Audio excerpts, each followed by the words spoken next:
49 అంటే సంతానం, 49 అంటే సంతోషం. 49 ఆంధ్రప్రదేశ్, తెలంగాణ.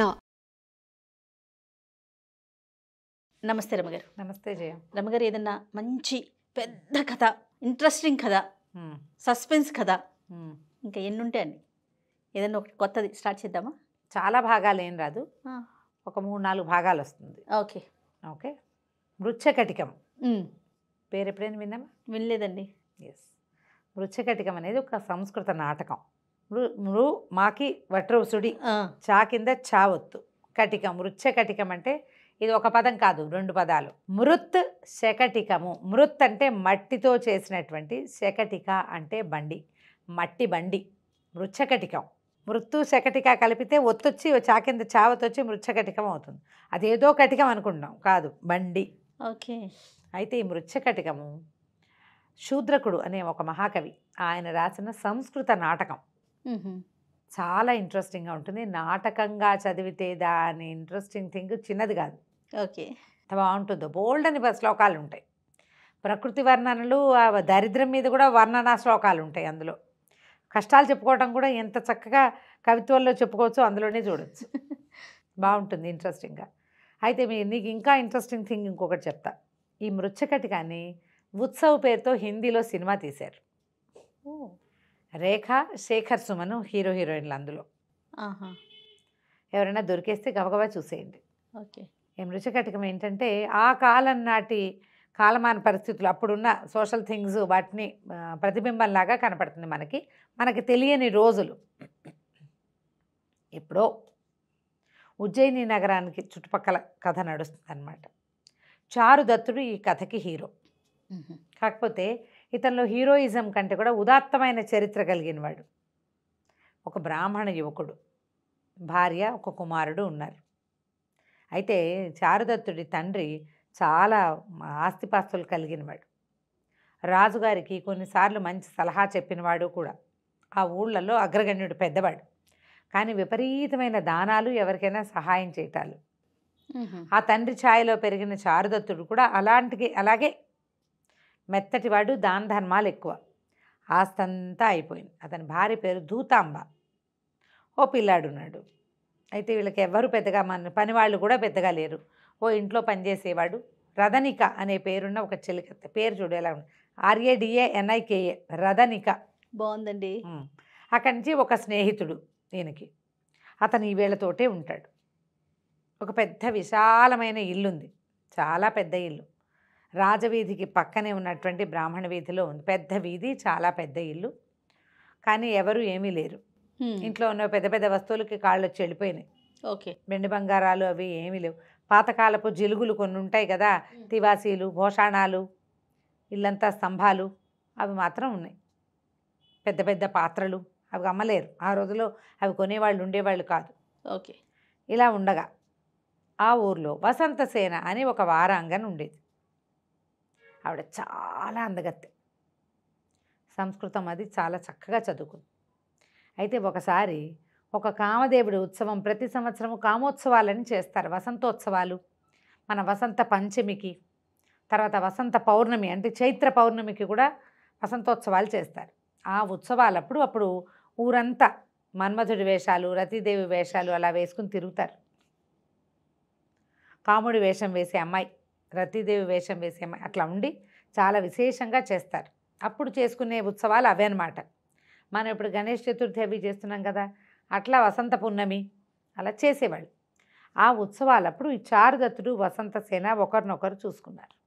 ఒకరి మీద ఒకరికి కొంత అభిలాష కలిగింది. కానీ ఈయన బ్రాహ్మణుడు, ఎందుకని ఆవిడ ఊరుకుంది. కానీ ఆయనంటే ప్రీతి, ఆ మనిషి మొహం గుర్తొస్తూ ఉంటుంది. ఈ చారుదత్తుడు, ఈమె గణిక, వారాంగన, దేవాలయంలో నృత్యం చేస్తుంది. డబ్బులతో వ్యవహారం, వాళ్ళతోటి స్నేహాలు. తన దారిద్ర్యాన్ని తలుచుకుని ఈమె చాలా నచ్చినప్పటికీ ఇంకా ఏం మాట్లాడకుండా ఉండిపోతాడు. ఇది ఈ కథకి బ్యాక్గ్రౌండ్ అన్నమాట. ఒకనాడు ఏమైందట, వసంతసేన తనకి చెలికత్త ఒకటి ఉంది, మదనిక, MADANIKA. ఇందాక ఆరు ఉంది కదా, ఇక్కడ ఎం ఉందన్నమాట. మదనికతో కలిసి ఆ దేవాలయంలో నృత్యం చేయడానికి వెళ్ళింది. సాయంకాలం వేళ వారాంగన నృత్య ప్రదర్శన ఖచ్చితంగా ఉండేవి అప్పట్లో. నృత్య సేవ, స్వామికి నృత్యహారతి ఇవ్వటము విశేషమైన దినాల్లో అలా ఉండేవి. అయితే ఏమైంది, ఈ ఉత్సవ వేళ నాట్యం చేయడానికి వెళ్ళింది ఆవిడ. వెళ్తే ఆ ఊరి రాజుగారి బావమరిది, రాజశ్యాలక అని చెప్తారు. శాలకుడు అంటే రాజుగారి బావమరిది అనమాట. శకారుడు అనేవాడు, కొంచెం వికృత రూపుడు, కానీ వాడు చాలా ధూర్తుడు. అతనికి ఈ వసంతసేన మీద ఆసక్తి ఉంది. ఈ అమ్మాయి అతనికి దొరకటల్లా. ఈ నాట్యం అయిపోయిన తర్వాత ఇద్దరు బయటకు వస్తుంటే బండి ఎందుకు మిస్ అయిందో మరి, బండి లేదు. వాళ్ళిద్దరూ నడిచి వెళ్ళబోతున్నారు, బండి ఎక్కారేమో. ఈ శకారుడు ఇద్దరు స్నేహితులతో కలిసి తాగేసి వీళ్ళు వెంటపడ్డాడు. ఇది ఎన్ని వందల సంవత్సరాల క్రితం రాయబడింది, కనీసం 500-700 సంవత్సరాల క్రితం రాయబడింది. జూదశాలలు, పానశాలలు ఉన్నాయి ఆ ఊళ్ళో. జూదశాలలో జూదమాడి, పానశాలలో తాగేసి, పాన మత్తతోటి శకారుడు వీళ్ళ వెనకాల పెట్టాడు. పరిగెత్తారు. పరిగెడితే ఈవిడ ఒంటి నిండా బోల్డు నగలు, నాట్యానికి వచ్చింది కదా, ఈ పైన చెవులకు పెట్టుకునేవి, మెళ్ళో బోళ్ళంత వస్తువు, నడుముకి మొలనూలు, వడ్డాణాలు ఉంటాయి, కాళ్ళకి ఇవి పాంజేబులు, గజ్జెలు, అవి గాజులు, కంకణాలు, బాజుబందులు బోల్డని ఉంటాయా. టంగు టింగు టింగు టంగని బంగారం అయినా మోగుతుంది. ఒక వస్తువు అయితే టింగు అంటుంది, కానీ 100 వస్తువులు ఉంటే మోగదు. ఈవిడేం చేసింది, ఈ వస్తువులన్నీ ఇదైపోతున్నాయి, పట్టుపట్టని ఈ పైన వేసుకునే ఇది ఒకటి ఉంటుంది కదా మేలు ముసుగులో, నగలన్నీ తీసి అందులో మూట కట్టింది. ఆ నగల మూట పుచ్చుకొని పరిగెడతారు. పరిగెడుతూ ఉంటే ఏమైంది, ఈ అమ్మాయి అటు ఇటు, ఈ పక్క చీకటి రాత్రి, అక్కడక్కడ దీపాలు ఉంటాయి. రథిలో అంటే 4 రోడ్ల కూడలిలో దీపాలు ఉన్నాయి. మన దీపాలు లాంటివి ఏం కాదు, ఇట్లా వెలిగేవి పెట్టారు అంతే. ఈ పరిగెత్తుకుంటూ వెళ్ళే క్రమంలో చారుదత్తుడి వీధి వైపుకు వెళ్ళింది. మదనికి నవ్వింది. ఓహో, నీకు నచ్చిన వాడి వైపుకు వెళ్తున్నావా నువ్వు అంది. ఏమో ఏ అవకాశం లభిస్తుంది అటు పరిగెత్తింది. ఇంతలో చారుదత్తుడి ఇంట్లో ఏమైంది, చారుదత్తుడు రాత్రి వేళ ఏంటంటే బలి అన్నానికి అంటే కొంచెం జంతువులు అవి తినడం కోసం రోజు కొంత ఆహారం అన్నాన్ని చతుర్మచ్చంగా ఈ 4 రోడ్ల కూడలిలో పెడతారు. ఆ స్నేహితుడు వసంతుడు ఉన్నాడు, వసంతుడే అతని పేరని నాకు గుర్తుంది, పేరు అది కాదేమో, కాస్త అటు ఇటుగా స్నేహితుడు. ఈ రథనిక ఆ అన్నం పుచ్చుకొని బయలుదేరింది. ఈ వసంతుడు ఏం చేశాడు, గుమ్మం దగ్గర నిలబడ్డాడు దీపం పుచ్చుకొని. రథనిక బలి అన్నాన్ని తీసుకెళ్తుంది. ఆ బలి అన్న బలి వేస్తారనమాట. మనం కూడా కుక్కలకి వాటికి పెడుతుంటాం అట్లా. ఈ అమ్మాయి అటు వెళ్ళేసరికి అదే సమయానికి వసంతసేన ఇటు వచ్చింది. అంతకుముందు ఈవిడ ఒంటి మీద నగలనే జిగజిగా మెరుస్తూ టింగ్ టంగ్ అని మోగుతూ, ఇప్పుడు జిగలు లేవు టింగులు లేవు, ఎందుకంటే మూట గట్టిగా పట్టుకుంది. మదనిక తప్పుకుంది, ఈవిడ ఈ సందులోకి వచ్చి సరిగ్గా ఈ దీపం పుచ్చుకుని నుంచున్నాడు కదా, ఈమె వచ్చిన విసురుకి గాలికో ఆమె వచ్చిన విసురుకో ఆమె ఊదేసిందో తెలియక దీపం ఆరిపోయింది. ఓరగా తెరిచి ఉన్న ఇంట్లోకి వసంతసేన ప్రవేశించేసింది, లోపలికి వెళ్ళిపోయింది. వచ్చింది రథనికేనని భావించాడు వసంతుడు. దీపం ఆరిపోయింది, ఆడమనిషి ఎవరో రెపరెపలాడుతున్నాయి బట్టలు, వెళ్ళింది రథనికే.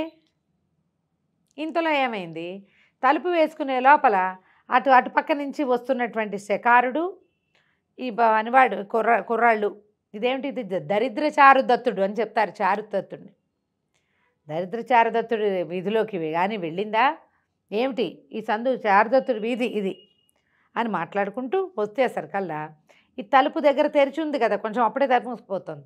ఈ దూరం దగ్గరలో ఈ సందు మొదట్లో కనబడుతున్న రథనికని వసంతసేనగా భావించి పట్టుకున్నారు. వాడు పిచ్చి పిచ్చి కూతలు, కారు కూతలు, రమ్మని ఏవో పిచ్చి పిచ్చి మాటలు తాగేసి ఉన్నాడు కదా. పట్టుకునేసరికి రథనిక అమ్మో అమ్మో నాయనో అని రక్షించండి అని కేకలు పెట్టింది. మనిషి వచ్చిందనుకున్నాను, రథనిక కేకలు పెడుతోంది. ఏమిటని ఈ చారుదత్తుడు ఈ వసంతుడు ఆయన స్నేహితుడు ఇద్దరు గబగబా బయటకు వచ్చారు. దీపం మళ్ళీ వెలిగించుకొచ్చారు. బయటకు వచ్చేసరికల్లా అతనికి అమ్మాయి కొప్పు ఇతని చేతిలో ఉంది. ఇంతలో ఏమైంది, ఎప్పుడైతే దీపం పుచ్చుకుని చారుదత్తుడు కనపడ్డాడో ఈ పక్కన ఇద్దరు నుంచున్నారు కదా స్నేహితులు, వాళ్ళలో ఒకడికి చారుదత్తుడి తండ్రి చాలా సహాయం చేశాడు. ఆయన దానాలు చేసేవాడు కదా, పరుగు పోతుంది, తప్పుగా ఉంటుంది కదా, వాళ్ళు మనకు సహాయం చేసి ఇలాంటి వేషాలు ఇచ్చా చాలాగా ఒకడు తప్పుకున్నాడు, ఒకడు మిగిలాడు. సంస్కృతంలో భలే ఉంటాయి సంభాషణలు, చాలా బాగుంటాయి. అక్కడి నుంచి రథనికని వదిలేశారు.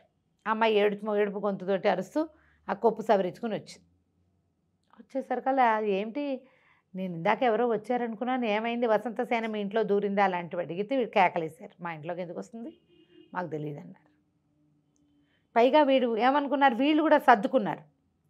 ఈ రథనికనే మనం వసంతసేన ఇటు వచ్చిందని భావించాము, మందే పొరపాటని వాళ్ళిద్దరూ తాగుతూ తూలుకుంటూ పోయారు. రథనిక లోపలికి వచ్చింది. లోపలికి వచ్చాక వాళ్ళు తెలుసుకున్నారు ఈ ఇంటి లోపల వసంతసేన ఉంది. వసంతసేన ఉంది, రథనిక లోపల వచ్చేసింది. అక్కడి నుంచి వసంతసేన నమస్కారం చేసింది. నాకు అభయం ఇవ్వండి, వీళ్ళని చూసి భయంతో పారిపోయి ఇచ్చాను, తలుపు తెరిచింది, మీకు మీ ఇది లేకుండానే అంటే అనుమతి లేకుండానే ప్రవేశించాను, ఇంకేం చేయలేక అని చెప్పి అడిగేసరికల్లా చారుదత్తుడు నీకు అభయం ఇస్తున్నా, నీకేం భయం లేదు, ఉండొచ్చు, నువ్వు ఇక్కడే ఉండొచ్చు అన్నాడు. అంటే ఆవిడ నేను ఇంటికి వెళ్ళిపోతాను, ఈ నగలు కనుక వేసుకుని వెళ్ళానా, నగలు పట్టుకెళ్ళినా ఆ దుర్మార్గులు ఎక్కడ ఏం చేస్తారో తెలీదు, నా నగలు ఇక్కడ ఉంచండి, నన్ను దింపేసేయండి అంతే. ఆయనకి అట్లా రాత్రి వేళ ఆ సౌందర్యవతి అయిన ఆ స్త్రీ తన ఇంట్లోకి రావడం దాంతో నేను కొంచెం ఎక్సైట్ అవుతాడు. పైగా అమ్మాయి అంటే ఇతనికి ఇష్టం కూడా. సరే ఇతని సహాయంతో వసంతసేన ఇంటికి వెళ్ళిపోతుంది. వసంతసేన నగలు మాత్రం వీళ్ళింట్లో ఉన్నాయి. ఆయన అనుకుంటాడు ఇదేమైనా నాకు భగవంతుడు నాకు ఒక అవకాశం ఇస్తున్నాడా అని భావిస్తాడు. ఇంటికి పంపించేసిన వసంతసేన కూడా అలాగే ఈయన్ని కలుసుకోవడానికి మళ్ళీ అవకాశం లభిస్తుంది. నగలు ఎందుకు వదిలిపెట్టింది, మళ్ళీ వీళ్ళ ఇంటికి రావడం కోసమే వదిలిపెట్టి వెళ్ళిపోయింది. ఈయన చారుదత్తుడి స్నేహితుడి పేరు మర్చిపోయి నేను వసంతకుడు అని చెప్పి మైత్రేయుడు అతని పేరు. వాళ్ళు ఎంత ఆలోచించినా గుర్తురాల, కథలు ఎక్కువ చదివేసి పాత్రల పేర్లు మర్చిపోతున్నాను నేను. మైత్రేయుడు. అయితే ఏమైంది, వసంతసేన బంగారం వీళ్ళ ఇంట్లో పెట్టి ఇంటికి వెళ్ళిపోయింది. రాత్రి తీసుకెళ్ళి దింపేసి వచ్చారు. మర్నాడు ఈవిడ ఎంతసేపు మదనికతోటి చెప్తోంది అనమాట. ఆవిడకు ఒకసారి చెలికత్తుంది, మదనికకు చెప్తోంది చారుదత్తుడి గురించి. వాళ్ళ ఇల్లు వాళ్ళ ఇది, అతను ఎంత చక్కగా ఉన్నాడు, ఎంత బాగా మాట్లాడాడు, ఎంత ప్రీతిగా తనతోటి సరే ఇక్కడ పెట్టి ఉంచు పర్వాలేదు, నువ్వు జాగ్రత్తగా వెళ్ళని ఎంత బాగా చెప్పాడు, అతను ఎంత గొప్పవాడు, వాళ్ళ నాన్న ఎంత గొప్పవాడు, అలా చెప్పుకుంటోంది అనమాట. అంటే అతని గురించి మాట్లాడుతోంది. ఉండుండి ఏదో పని చేస్తుంటుంది, మధ్యలో ఏమైందో తెలుసా అని మళ్ళీ అంటూ ఉంటుంది అనమాట. అంటే అతని మీద నుంచి ఊహని పక్కకి తప్పించట్లేదు. ఇంతలో ఏమైంది, వీళ్ళ ఇళ్ళ వెనకాల ఒక పెద్ద భవనం ఈవిడిది. ఎన్నో ప్రాకారాల లోపల ఉంటుందన్నమాట. చాలా బాగా ఆస్తిపరులైన కుటుంబం వీళ్ళది. భోగస్త్రీలే, భోగకాంతే అయినప్పటికీ బాగా సంపాదించుకున్న వాళ్ళు అనమాట తల్లుల దగ్గర నుంచి. ఇవి వచ్చిన మోతలు చూస్తే ఏంటంటే జూదరులు కొట్టుకుంటున్నారు. ఇది ఏనాటి కదా, పందాలు పై పందాలు ఆ రోజునే ఉన్నాయి. తాగుబోతులు జూదర్లు ఉన్నారు. కథలో ముందు చూసాం శకారుణ్ణి, అవునవును, తాగేసి వెంటపడ్డాడు. జూదర్లు కొట్టుకుంటూ కాదు రమ్మగారు, మంచి చెడ్లు ఏవి మన గొప్పతనం కాదు, ముందు నుంచే ఉన్నాయి. జూదర్లు కొట్టుకుంటున్నారు. ఆ కొట్టుకుంటుంటే ఏమైందట, జూదర్లు దాంట్లో ఈ మన చారుదత్తుడి కుటుంబం బాగా డబ్బులు ఉన్నాళ్ళు చాలామంది ఉన్నారు వాళ్ళ దగ్గర. క్రమంగా వాళ్ళ దగ్గర పనిచేసే వాళ్ళంతా ఒక్కొక్కళ్ళు బయటకు వచ్చేసారు అని వాళ్ళు. మరి డబ్బు ఇవ్వలేనప్పుడు ఏం చేస్తారు, వాళ్ళలో సంవాహకుడు అనేవాడు ఒకడు, ఒళ్ళు పట్టేవాడు, ఒళ్ళు మర్దం చేసేవాడు. ఆ సంవాహకుడు ఏంటంటే జూదం పిచ్చివాడికి. ఓకే, ఆ అవతల ఉన్న ఒక జూదశాలడు, ఇప్పుడు ఇది వేసేవాటికి కదా, ఇప్పుడు మనం చెప్పింది భోగకాంతలు ఉండే వారకాంతలు ఉండే ప్రదేశం, దానికి కొంత దగ్గరలో జూదశాలలు ఉన్నాయి, పానశాలలు కూడా ఉన్నాయి. ఈ జూదశాలకు వచ్చి ఆడేస్తున్నాడు వాడు బాగా. అయితే 10 వరహాలు బాకీ పడ్డాడు. ఓకే, పందేలు కడతారు కదా, ఆ పందెంలో 10 వరహాలు బాకీ పడి ఎవరెవరు పరిగెత్తారు. ఒకడు ఆ జూదశాల మెయింటెనెన్స్ చేసేవాడు ఒకడు, జూదరి ఒకడు అతనికి సహాయంగా ఉండేవాడు. ఇద్దరు వెంటపడితే వీడు పారిపోయేట. సంవాహకుడు పారిపోయి ఒక పాత దేవాలయంలో దాక్కున్నాడు. ఓకే, అక్కడ దాకా వచ్చాక వీడు కనపట్టలేదని సరే మన ఇద్దరం ఆడుకుందామని అక్కడ చుట్టుపక్కల వాళ్ళతోటి ఆ జూదరి ఆ ఓనరు ఇద్దరు కలిసి మళ్ళీ ఆడడం మొదలుపెట్టారు. జూదానికి ఏముంది, 4 గళ్ళు గీస్తే జూదం అంతే, అదే కదా. పందెం కడతారు దాని మీద. 5 చెప్పాను నేను చెప్తా 5 అని, నీకు 5 పడుతుందో పడదో నా మీద పందెం కడతారు. 100 రన్నులు కొడతాడు అని క్రికెటర్ల మీద పందెం కట్టడం అంతే, సేమ్ డిట్టో, ఏం తేడా లేదు. ఓకే, అయితే ఈ జూదం వాడడానికి చిన్న పలకలు లాంటివి ఉంటాయి కదా, ఇట్లాగా గవ్వలు లాంటివి, వాటి మీద నెంబర్లు ఉంటాయి కదండి. ఈ వీళ్ళు నేల మీద కూర్చుని ఇలాగా గళ్ళు గీసుకుని దాని మీద ఆడుతుంటే జూదం వేసేసరికి అది ఒట్టిగా ఏంటంటే గళ్ళే గీయక్కర్లా, పందాలు ఒట్టిగా వేయటానికి 5 అందరూ 5 వేయాలని చెప్తారు. 5 పడుతుంది, 5 మీద 100 రూపాయలు, 3 మీద 100 రూపాయలు అలా కాస్తారు. ఓకే, ఏమో 5ో 3ో పడితే ఆ 100 వీడివ్వాలి అదనమాట. లేకపోతే వాడు చెప్పింది పడకపోతే వాడివ్వాలి. ఈ టంగుమని మోగే సర్కల్లా ఈ విగ్రహం వెనకాల ఒకటి ఇట్లా బొమ్మలాగా నుంచున్నాడు ఆ సంవాహకుడు. విగ్రహాల్లో విగ్రహంగా కలిసిపోయాడు. కాసేపు కదలకుండా ఉన్నాడు, కానీ ఈ టంగు టంగు అని గవ్వలు మోగేసరికి ఆగలేక నా పందెం 10 రూపాయలని కేకేశారు. కేకేయంగానే పట్టేశారు. పట్టేసి మళ్ళీ కొట్టేసరికల్లా వాడేం చేశాడు, వీళ్ళు పరిగెత్తుకొస్తుంటే వచ్చేసి ఈ వసంతసేన దొడ్డి వాకిలి వైపుకి వచ్చాడు. పక్షద్వారం అని రాస్తారు, పక్క వాకిలు అనమాట. ఆ వాకిట్లోంచి లోపలికి ప్రవేశించి ఎవరు ఏమిటి అని ప్రశ్నించేసరికల్లా నేను చారుదత్తుడి దగ్గర పనివాడిని అని చెప్పాడు. ఈవిడ చారుదత్తుడి పేరు వింటే మైమర్చిపోతుంది ఈ వసంతసేన. ఏమన్నది, సరే ఉండు, నువ్వు ఇక్కడే ఉండు, నువ్వు ఎంత బాకీ పడ్డావు ఏంటని కనుక్కొని ఆ సభికుడు అంటే ఆ జూదశాల తాలూకు ఓనర్, సభికుడు అంటారు అతన్ని పిలిపించి వీడికి ఇవ్వాల్సిన 10 నాణ్యాలకి ఇగో ఈ బంగారం తీసుకొని ఒక వస్తువు వాడి చేతులు పెట్టి, ఆ సభికుడు వీడికి ఏమనిపించింది, సంవాహకుడికి, ఇచ్చి నా బతుకు, నేను ఒక మంచి అత్యద్భుతమైన బ్రాహ్మణ కుటుంబంలో పనిచేసి వాళ్ళ మంచి లక్షణాలు ఒకటి రాలా, నాకు జూదం నేర్చుకున్నా, ఆ పిచ్చతో ఆడాను, చివరికి ఒక వారకాంతం నన్ను విడిపించాల్సి వచ్చింది. అసహ్యం పుట్టింది వాడి మీదే. అమ్మ నా బాకీ తీర్చేశావు. బుద్ధి ఇష్టమాంక అయిపోయాడనమాట ఆయన.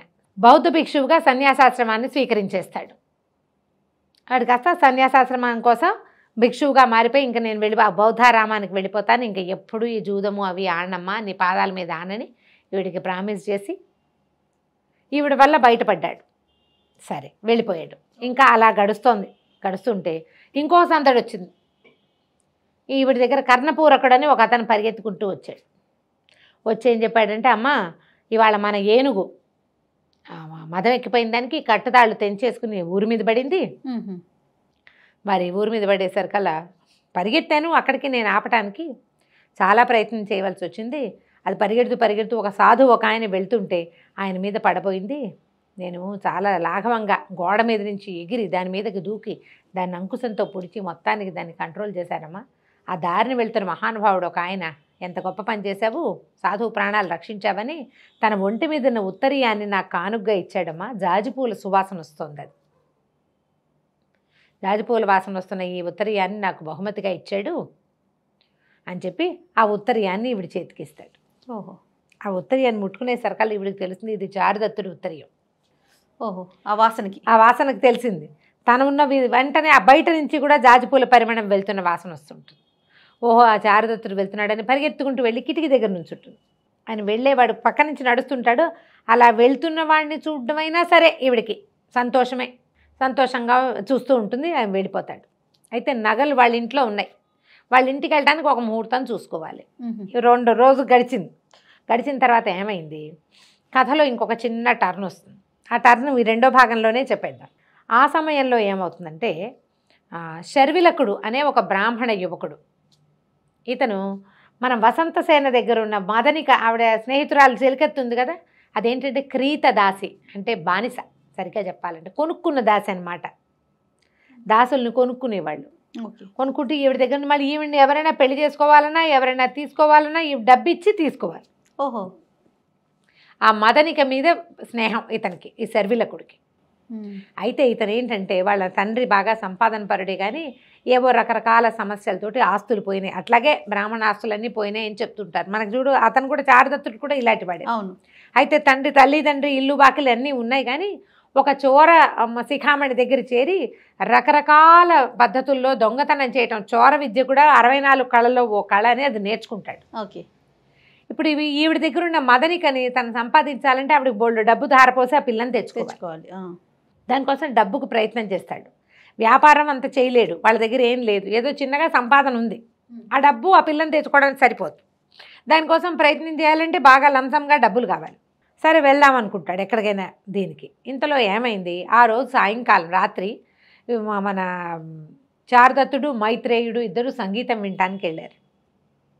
వాకిలి కాపలాకు ఒక పనివాడు ఉన్నాడు, వర్ధమానుడు ఏదో చెప్తారు, వర్ధమానుడు బండివాడు అంటారు, వర్ధమానుడు కాపలా ఉన్నాడు. వీళ్ళు తిరిగి వచ్చాక ఏమనుకున్నారంటే, ఇప్పుడు బంగారం అమ్మాయి మూట కట్టించింది, వీళ్ళింటో ఏమీ లేవు, ఎక్కడో పెట్టకుండా దగ్గర పెట్టుకుంటారు. ముందు మైత్రేయుడు వంతు సగం రాత్రి వరకు మైత్రేయుడు ముందు వర్ధమానుడు కాపలా ఇంటికి, అతను వెళ్ళిపోయాక మైత్రేయుడు చేరాడు. ఆ డబ్బులు బంగారం పక్కన పెట్టు పడుకుంటాడు. 1 గంట 2 అయిన తర్వాత చారుదత్తుడికి అప్పచెప్పాలి, ఇంకోటికి అప్పచెప్పాలి బంగారం. అక్కడి నుంచి వాళ్ళు నిద్రపోతారు. అంతవరకు కాస్త మాగన్నుగా మెలకుగానే ఉంటారు, దాని జోలికి ఎవరు రాకుండా. సరే వీళ్ళు ఏమనుకున్నారు, కాపలా కాసుకుంటున్నారు వీళ్ళ దారిని వీళ్ళు, మరి బంగారం ఉంది కదా మళ్ళీ మనకు తలకాయ నొప్పని. ఈ శర్విలకుడు ఏం చేశాడు, ఆ రోడ్డు అంతా చూసి చాలా సంపన్న గృహంలాగా కనపడుతున్నటువంటి మన చారుదత్తుల గృహానికి వేయించేశాడు. సరే ఓ పక్క నుంచి చక్కగా పద్మంలాగా ఒక మంచి డిజైన్లో, ఆ గోడ కంత కొట్టడం కూడా డిజైన్లు నేర్చుకుంటాడు, స్వస్తిక్కు పద్మం అలాగా, పూర్ణ కుంభం వేస్తే చాలా మంచిది, మన పని బాగా అవుతుందని ఆ గోడ కొట్టి గోడ కంత కొట్టి ప్రవేశించాడు లోపలికి. అప్పటికి వర్ధమానుడు అన్నం తినడానికి వెళ్ళిపోయి మైత్రేయుడికి అప్పచెప్పాడు. మైత్రేయుడు ఒక చోట పడుకున్నాడు, బంగారం మూట పక్కన పెట్టుకున్నాడు. ఓకే. మన శర్విలకుడు లోపలికి ప్రవేశించాడు. చూస్తే చక్కగా వీణలు వాయిద్యాలు అన్నీ కనపడుతున్నాయి. వీళ్ళది సంపన్న గృహమే, డబ్బులు లేవు వాళ్ళ దగ్గర. ఇది వరకు అన్ని ఆస్తిపాస్తులు ఉన్నప్పుడు వాళ్ళ వాకిట్లో కంబళీలు, ఇప్పుడు డబ్బులు లేకపోయినా అవన్నీ ఎక్కడికి పోతాయి, వస్తువులు ఉంటాయిగా. ఇల్లు గ్రాండ్గా ఉంది, అంత స్తంభాలు, పాతకాలపు ఇల్లు, చక్కగా స్తంభాలు చూసి అబ్బో ఇది బాగా డబ్బులున్న వాళ్ళు ఇల్లేను అని ఒకటొకటి ఓపెన్ చేసి చూశాడు. ఎక్కడా ఏమీ కనపడలేదు. ఏంటి వీడు మనకంటే దరిద్రుడుగా ఉన్నాడు అనుకుంటూ వెళ్తూ ఏమైంది, చీకట్లో పడుకున్న మైత్రేయుడిని తగలంగానే వచ్చావా, ఇదిగో బంగారం తీసుకో, ఇక నేను నిద్రపోతాను, నాకు చాలా నిద్రగా ఉంది, ఇందాక నుంచి కష్టపడి నిద్ర ఆపుకున్నాను అని చెప్పేసి ఆ మోటిట్లా అందించాడు నిద్ర. సూపర్. ఆ చీకట్లో కనువెలుగులో ఈ సగం చిన్న అంగవస్త్రంలో మూట కట్టారు. ఒక పక్క నుంచి ధగధగలాడుతూ కనపడుతున్న వజ్రాల నగలు, ఆ బంగారపు మెరుగులు చూసేసరికల్లా నేనేం దొంగతనం చేయాలి, ఆయనే అందించాడు నాకు. దొంగతనం అంటే మనం కొట్టేస్తే తీసుకో అని ఇచ్చినప్పుడు దొంగతనం ఎందుకు కాదు కదా. ఆ మూట చేత్తో పుచ్చుకుని దొరికిందే ఛాన్స్ అని ఈ శర్విలకుడు మూట పుచ్చుకుని వెళ్ళిపోయాడు. తెల్లవారింది, న్యాసంగా వచ్చిన బంగారం ఎవరి దగ్గర ఉంది, నీకేగా ఇచ్చాను అంటాడు మైత్రేయుడు. నాకెక్కడ ఇచ్చావు? అప్పుడు తెలుసుకున్నారు. ఇంత లోపల పొద్దునే వచ్చిన రథనిక వాకిలికి గోడకి కంత కొట్టుందని, ఏం పోయింది అని చూసుకున్నారు. ఏం పోయింది అనుకున్నాక బంగారం పోయింది అని అర్థమైంది. నేను రాత్రి నీకు ఇచ్చానంటాడు. నేను రాత్రి అసలు నీ దగ్గరికే రాలేదంటాడు అతను. తెల్లవారుజాముకి వీళ్ళకి తెల్లవారకుండానే వీళ్ళకి తెలిసిపోయింది బంగారం పోయింది. ఇప్పుడు ఏం చేయాలి? అది చాలా పెద్ద ఇల్లు, ఆడవాళ్ళు ఉండే గదులు వేరు, వీళ్ళు హాల్లో ఉన్నారు. ఆ వచ్చిన దొంగ హాల్లోకే వచ్చాడు. ఎవరికో ఇచ్చానని తెలుస్తోంది ఇతనికి. అది ఇతనికి ఇచ్చాడా, చారుదత్తుడికి ఇచ్చాడా, లేకపోతే ఆ వర్ధమానుడికి ఇచ్చాడో గుర్తులేదు, తెలియట్లేదు. మిత్రమా స్వీకరించు అన్నాను నేను, నువ్వు స్వీకరించావు. ఓకే, స్వీకరించింది దొంగ స్వీకరించాడని అర్థమైంది. ఇక లబో దిబో ఏమిచ్చి బాకీ తీర్చగలరు? ఏదో ఒకటి ఇవ్వాలి. ఏమున్నాయి మన దగ్గర? ఏమీ లేవు. అయితే చారుదత్తుడి భార్య ధూతాంబ, ఆవిడకి తండ్రి చాలా సంపన్న గృహస్థు. పెళ్ళప్పుడు ఆవిడకి ఇచ్చిన నగలు కొన్ని ఆవిడ దగ్గర ఉన్నాయి. ఆవిడ ఒక వెలలేని ముత్యాల హారం ఒకటి తీసిచ్చింది.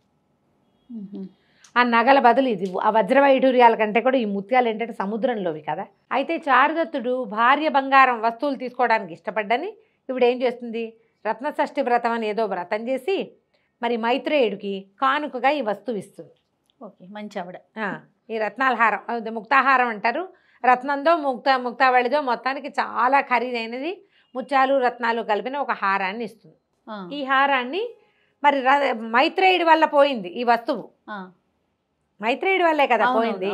కాబట్టి అతను దీన్ని అప్పు తీర్చేస్తాడు. ఏదో ఒకటి చెప్పి, ఏం చెప్పాలి, చారుదత్తుడు జూదగృహాల్లో నీ బంగారం అంతా పోగొట్టాడు, దాని బదులు ఇది ఇస్తున్నామని చెప్పాలనుకుంటారు. మరి ఏదో ఒకటి చెప్పాలిగా.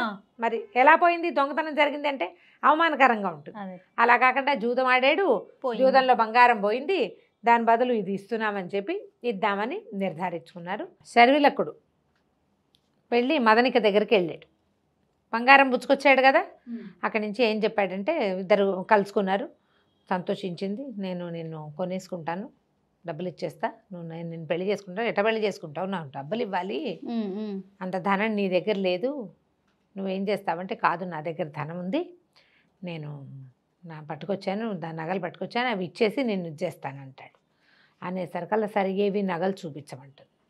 నగలు తీసేసరికల్లా ఇవి నిర్ఘాంతపోతుంది మదనిక. ఆ నగలు వసంతసేనవి.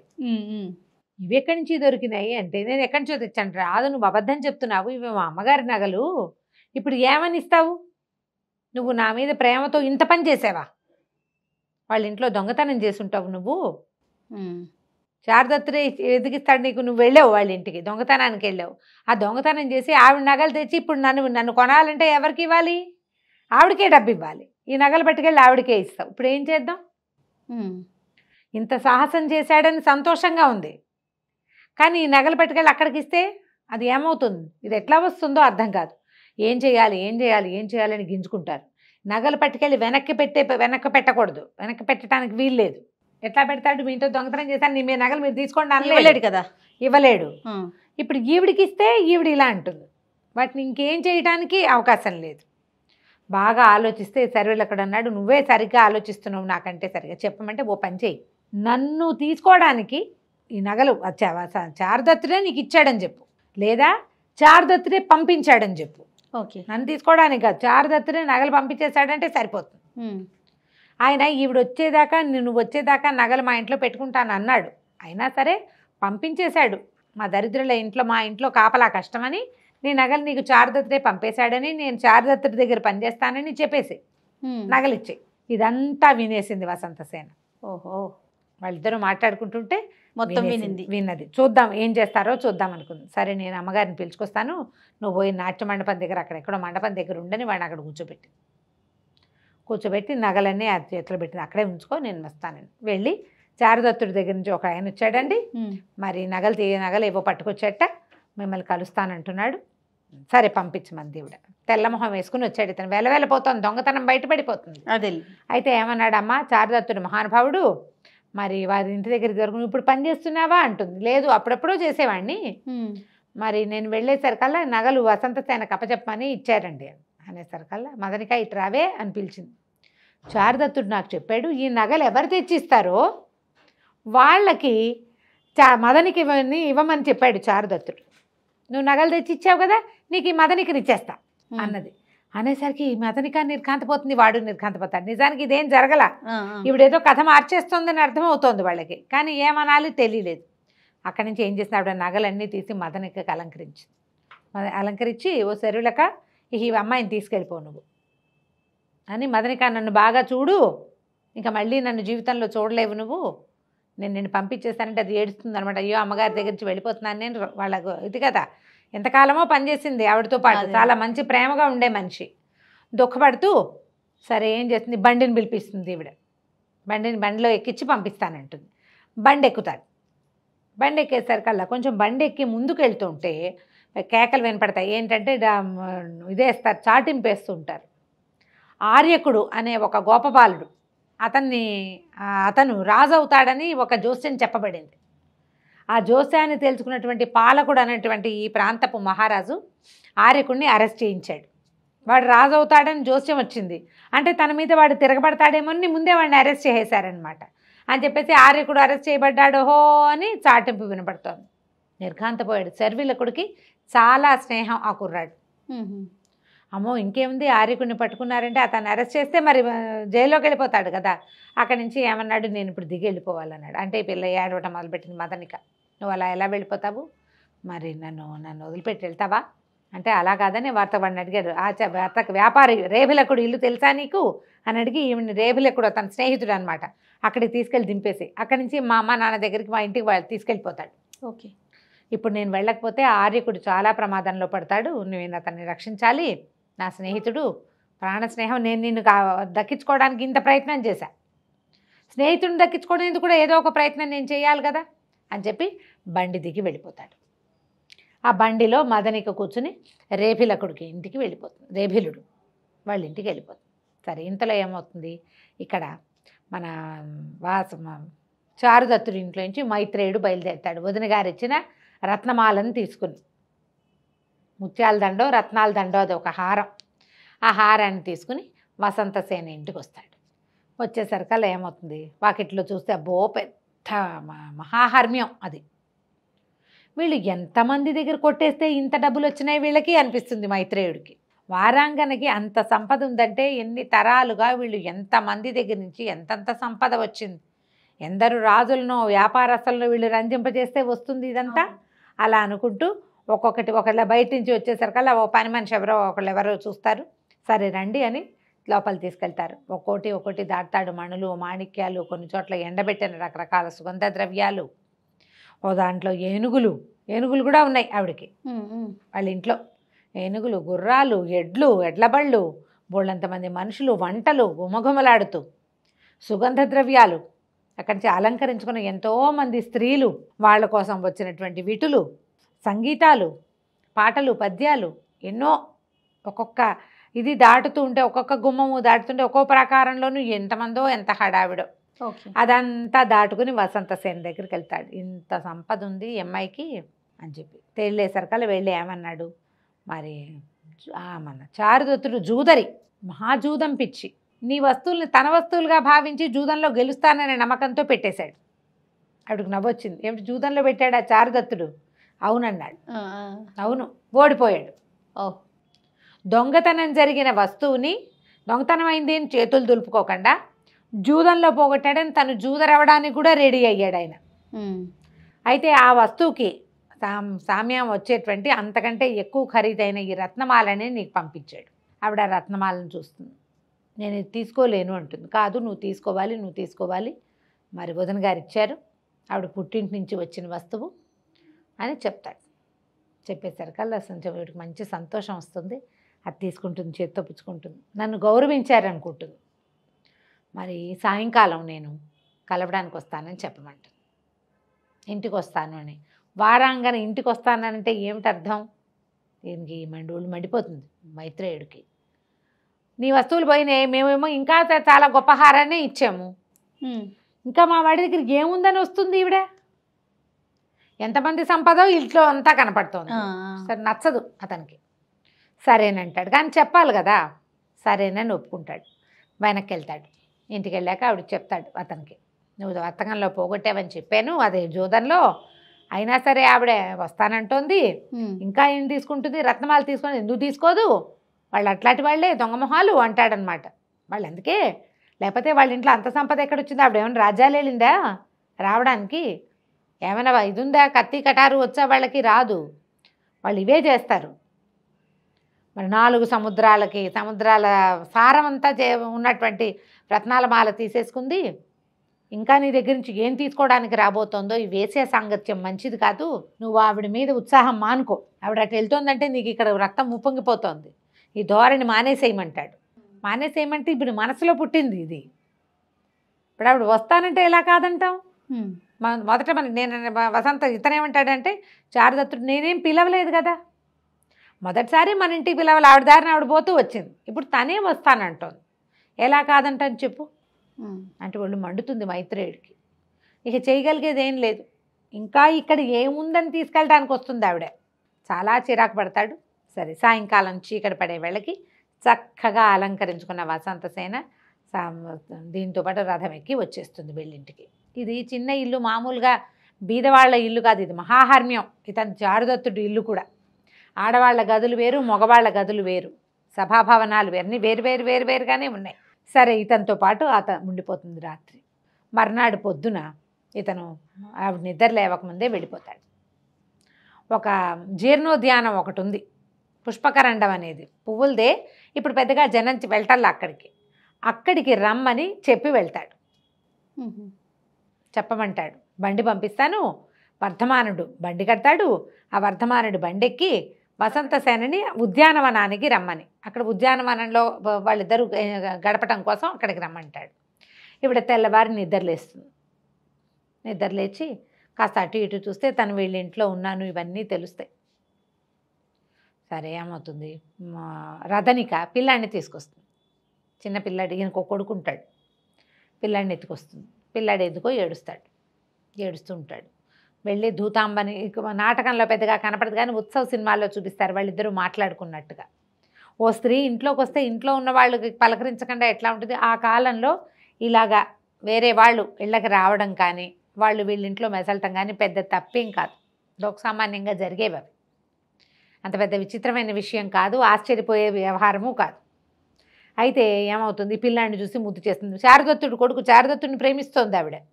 పిల్లాడిని ముద్దు చేస్తుంది. పిల్లాడు ఏడుస్తూ వస్తాడు. ఓ బండి ఏదో పుచ్చుకొస్తాడు, చిన్న బండి పెట్టుకుని టమ అని తిరుగుతూ ఉండే బండి అనమాట, మట్టితో చేసింది.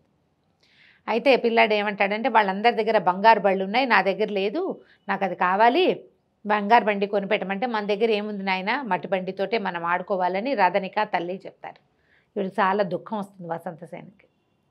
వాళ్ళ ఇంట్లో నా వస్తువులు పోతే, నా వస్తువు ఉంటే పిల్లాడికి ఇవ్వాల, పోగొట్టుకుని దొంగతనం జరిగితే దొంగతనం అయింది మాకు సంబంధం లేదు అని అనకుండా వాళ్ళ దగ్గర ఉన్న అత్యంత ఖరీదైన వస్తువుని నాకు ఇచ్చేశారు. పిల్లాడి సరదా తీర్చడానికి కూడా చారుదత్తుడికి శక్తి లేదు, అయినా కూడా మాట మీద నిలబడి ఉన్నాడు అని చెప్పి పిల్లాడిని దగ్గర పిలిచి కూర్చోబెట్టుకుంటుంది. తన మెడలో నుంచి ఒక్కో బంగారు వస్తువు ఆ మట్టి బండి మీద వేస్తుంది. దాన్ని నిండా పెట్టి దీంతో బంగారు బండి చేయించుకో వీటితోటి నువ్వు అని చెప్పి ఆ బండికి అలంకారం చేస్తుంది అన్నమాట. ఆ బండి పుచ్చుకుని తిరుగుతూ ఉంటాడు పిల్లాడు అటు ఇటు. మృత్ శకటికము, మట్టి బండి. వాడి దగ్గర ఉండేది మట్టి బండి, దాన్ని బంగారం వేసి దాన్ని బంగారు బండిని చేసిందనమాట. నువ్వు ఆడుకోమంటుంది. పిల్లాడికి మంచి సరదా వస్తుంది. దగదగలాడే వస్తువులు చూసేసరికల్లా సంతోషంగా అటు ఇటు తిరుగుతాడు. ఈ లోపల వర్ధమానుడు వచ్చి బండి వచ్చింది అమ్మగారిని రమ్మంటే, ఈ లోపల ఈవిడ దగ్గర ఇంకోటి చతురికో ఎవరో వస్తారు. ఈవిడ తేలికత్తే అలంకరించుకుంటోంది, వస్తుందండి. ఈవిడ చక్కగా శుభ్రంగా స్నానం చేసి చక్కగా కొన్ని నగలు పిల్లాడికి ఇచ్చేసింది కదా, ఏదో నామమాత్రపు నగలు వేసుకుని అలంకారం చేసుకుని బయలుదేరుతుంది.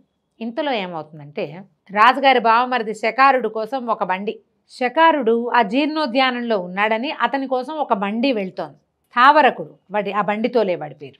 ఆ స్థావరకుడి బండి వర్ధమానుడి బండి రెండు ఒకేసారి వస్తాయి వీధిలోకి.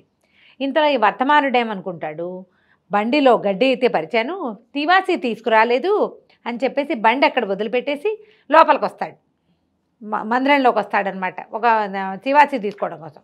తివాసి వేసుకునే లోపల బండి వచ్చిందని కబురు వచ్చేసింది కదా, ఈవిడ బయటకు వచ్చేసింది. ఈ వచ్చేసి ఈ వర్ధమానుడి బండి ఏమో ముందుకెళ్ళిపోతుంది. సరిగ్గా చారుదత్తుడి ఇంటి ముందు ఈ స్థావరకుడి బండి ఆగుతుంది. అది ఎవరిది? రాజుగారి బావమరిదైన శకారుడిది బండి. ఈవిడ పోయి అందులో ఎక్కి కూర్చుంటుంది. ఆ బండిగా వినే వెళ్ళిపోతుంది.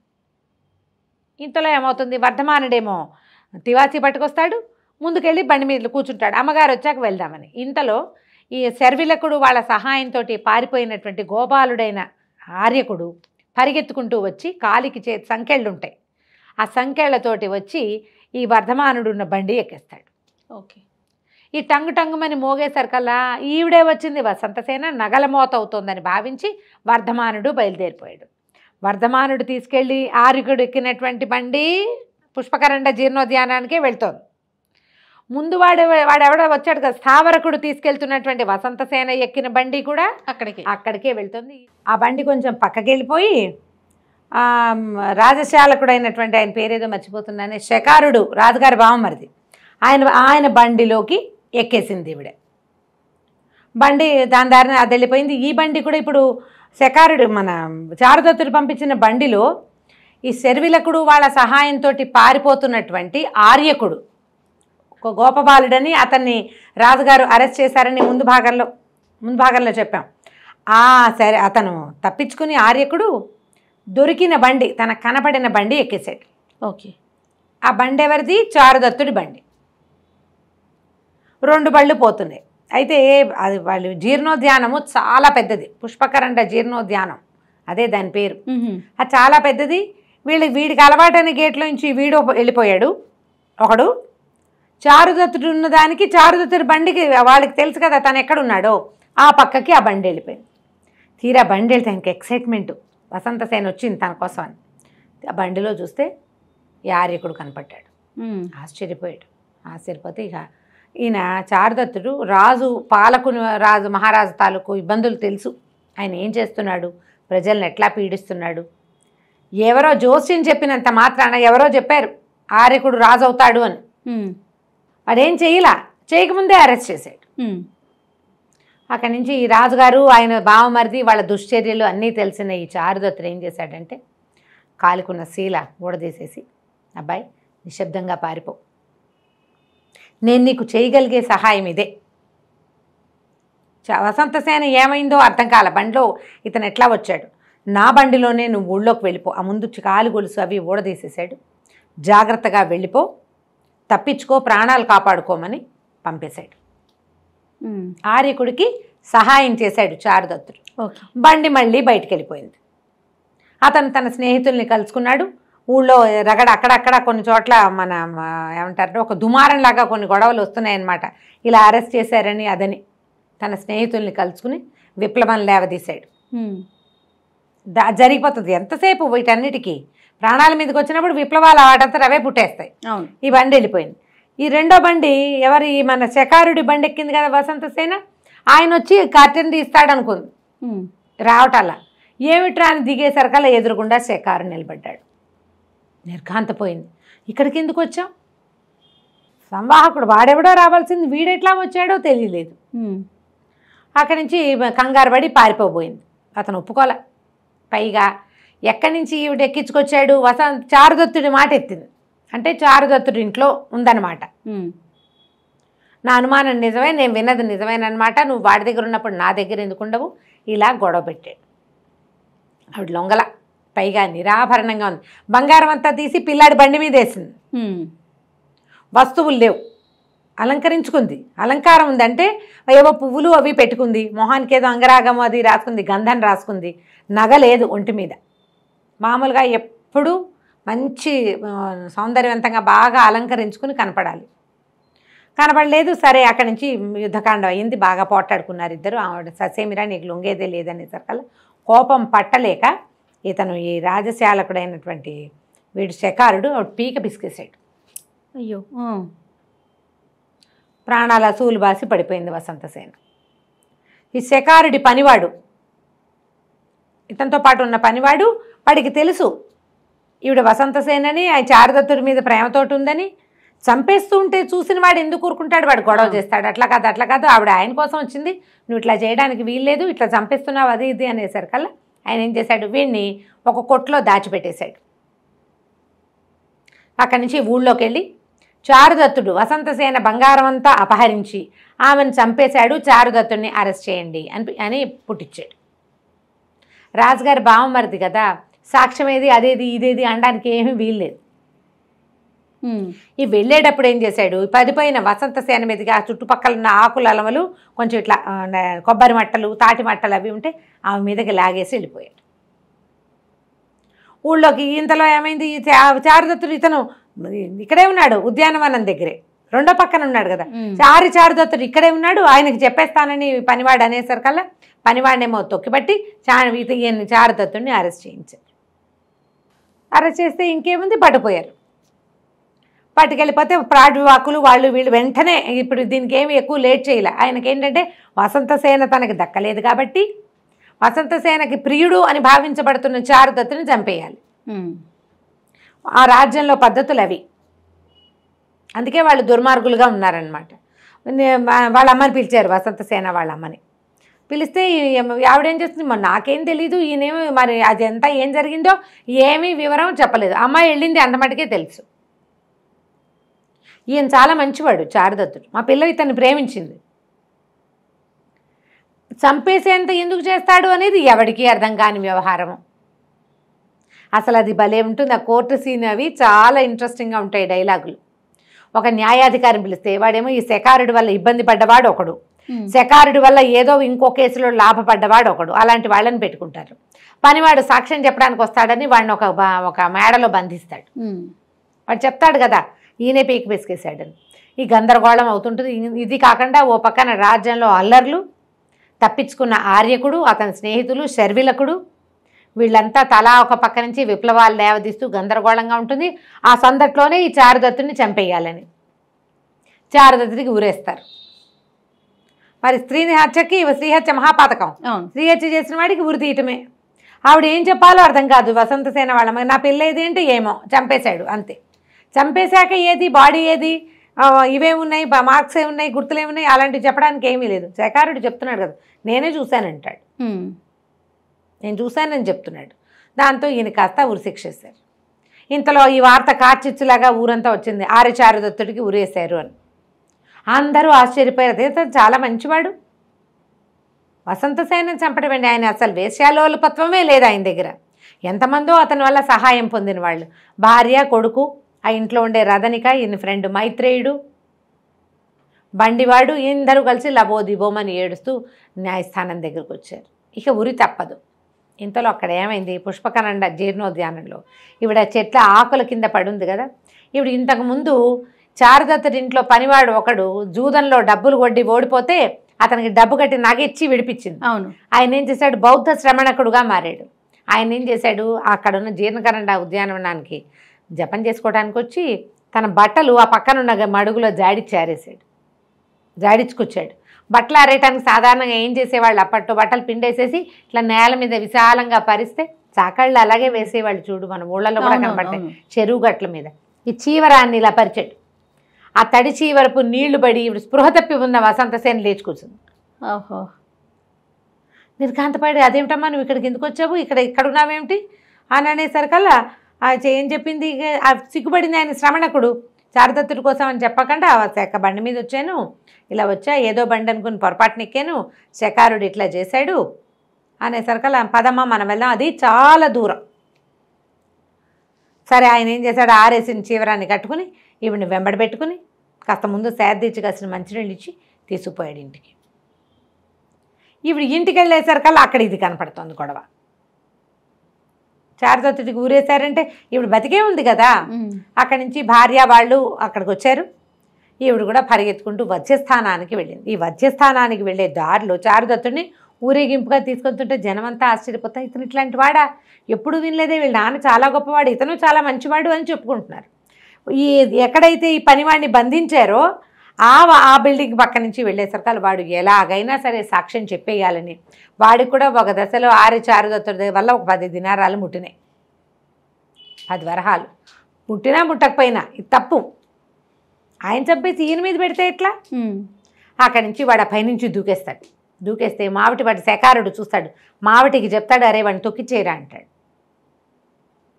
తప్పించుకుంటాడు. వాడు పరిగెత్తుకుంటూ వస్తాడు. వచ్చేసరికల్లా వాడు వచ్చి సాక్ష్యం చెప్తాడు, కాదు చారుదత్తుడు కాదని శకారుడే చంపాడు అనేసరికల్లా ఈ వజ్రస్థానంలో ఉన్న వాళ్ళంతా ఏమంటారు, ఈయన శకారుడు అంటే వీడికి నేను జీతం ఇవ్వలేదు అందుకు రండాపుత్రుడు అంటాడు. వాడి పేరే అలా పిలుస్తాడనమాట. వీడు ఇలా దొంగ మాటలు చెప్తున్నాడు, నాకు ఈ శిక్ష నాకు పడాలని అని చెప్పేసి వాడిని నోరు వేయించేస్తారు. పైదాకా వెళ్ళేసరికల్లా ఏడ్చి శోకాలు పెడతారు. ఈయన చారుదత్తుడి భార్య కొడుకు ఏడుస్తూ ఉంటారు. మరి ఒట్టి పుణ్యానికి చావే కదా అది. సరే ఆఖరి కోరిక తీర్చాలనుకుంటారు. ఒకసారి పిల్లాన్ని చూపించమంటారు. ఇంతలో వసంతసేన పరిగెత్తుకుంటూ వస్తుంది, నిరాభరణంగా పరిగెత్తుకుంటూ వచ్చేసరికి వీళ్ళు వజ్రస్థానంలో తలార్లు ఆయన శిక్ష విధించాల్సిన వాళ్ళు ఉన్నారు. వాళ్ళు ఆశ్చర్యపోతారు. ఈయన మీద ఉన్న అలిగేషన్ ఏమిటి, అభియోగం వసంతసేన అనే వేశ్యా శ్రేష్ఠురాల్ని ఈయన చంపేశాడు, ఆ నేరం మీద ఈయన్ని ఉరదీస్తున్నాము అని. ఆ వసంతసేన ఎదురుగుండా నుంచి నేనే వసంతసేనని అనేసరికి వీడు నిర్ఘాతపోయారు. ఇదేంట్రా దేవుడా, ఎవరిని చంపాడని దీనికి శిక్ష ఇస్తున్నామో ఆవిడేమో ఎదురుగుండా కనపడతారు. అక్కడి నుంచి ప్రాడ్వాకులను ఎవరినో పిలుచుకొచ్చేసరికల్లా ఇగో ఇది జరుగుతుంది. ఇంతలో శర్విలకుడు పరిగెత్తుకుంటూ వస్తాడు. వచ్చి ఈ శిక్ష ఆపండి, చారుదత్తుడికి శిక్ష వేయడానికి వీల్లేదు, పాలక మహారాజుని ఆర్యకుడు చంపేశాడు, ఆర్యకుడే ఇప్పుడు రాజు, ఈ దొంగ శిక్షలు ఇవన్నీ ఏ రకమైన విచారణ లేకుండా వేసే శిక్షల్ని ఆపేసేయాలి. ఈ అమ్మాయికి వసంతసేన కూడా వచ్చింది కదా, ఆవిడని చూసి దండం పెడతాడు. ఇంతలో శకారుడి వెంటనే అర్థమైందనమాట, శకారుడే ఇట్లా నన్ను ఇలా చేశాడని చెప్పంగానే ముందు శకారుడిని అరెస్ట్ చేయిస్తారు. పాలకుడు అనే మహారాజుని శకారుడిని ఇద్దరిని జైల్లో బారేస్తారు. జైల్లో పెడతామంటారు. శకారుడికి ఊరేసేయమంటారు. సరే ఒక పూట కాస్త టైం గడవగానే ఆర్యకుడి దగ్గర నుంచి ఒక శాసనం, ఒక ఉత్తరం వస్తుంది. ఆ ఉత్తరం ఏంటంటే చారుదత్తుడిని ఈ రాజ్యానికి కుశావతినో ఏదో రాజ్యానికి రాజు చేస్తున్నట్టు. ఓకే, ఆయన వల్లే కదా తను తప్పించుకోగలిగాడు అని చెప్పి చారుదత్తుడికి తన పూర్వ సంపదలన్నీ వెనక్కి ఇచ్చేటట్టు రాజుగారు లాక్కున్నవి ఈ ప్రాంతానికి పాలకుడుగా అతన్ని చేస్తున్నట్టు. ఆ ఉత్తరం చదువుకుంటారు. ఈయన భార్య ఏం చేస్తుందంటే చారుదత్తుడి భార్య, ఈ అమ్మాయి రావటం వల్ల కదా ఇది జరిగింది. ఆ అమ్మాయి నగల వల్లే శర్విలకుడు వీళ్ళకి ఫర్రయ్యాడు. ఆ శర్విలకుడు వల్లే ఆర్యకుడు పారిపోగలిగాడు. పారిపోయిన ఆర్యకుడు మళ్ళీ మనకు చారుదత్తుడి దగ్గరకు వచ్చాడు. ఆవిడ ఈ అమ్మాయిని నువ్వు చేపట్టచ్చు, నీతో ఉంచుకోవచ్చు అని భర్తకి పర్మిషన్ ఇచ్చేస్తుంది. దూతాంబ వసంతసేనలతోటి మన చారుదత్తుడు రాజు అవుతాడు. అయితే శకారుణ్ణి పాలక మహారాజుని వధించేస్తాడు ఆర్యకుడు. రాజుని చంపేస్తాడు. శకారుడికి శిక్ష వెయ్యరు, ఉరిశిక్ష అంటే తీసేది చేయరనమాట. ఏమనాలి, మరణశిక్ష విధించరు. కేవలం జైలు మాత్రమే వేస్తారు. ఏదో తాగుబోతానంతో చేశాడు తప్ప, తెలివి తక్కువవాడు, తాగుబోతువాడు, తొందరపాటువాడు. అంతేగాని ఇంకా ఎవరిని చంపడానికి దానికి అతను ఏం చేయలేదు కాబట్టి ఆ మరణశిక్షను రద్దు చేసి జైల్లో పెడతారు. ఓకే. ఆ తర్వాత ఈ ప్రాంతానికి పాలకుడుగా చారుదత్తుడిని చేస్తారనమాట. ఆయన రాజు అయిపోతాడు. పూర్వ సంపదలన్నీ వస్తాయి. ఆయన స్నేహితుడు, కొడుకు అందరూ హాయిగా ఉంటారు. మృచ్ఛకటికంతో ఆడుకునే ఆయన కొడుకు మళ్ళీ బంగారు కటికంతో ఆడుకుంటాడు. చాలా బాగుందండి. కథ కంచికి మనం ఇంటికి. నమస్తే. నమస్తే జయ.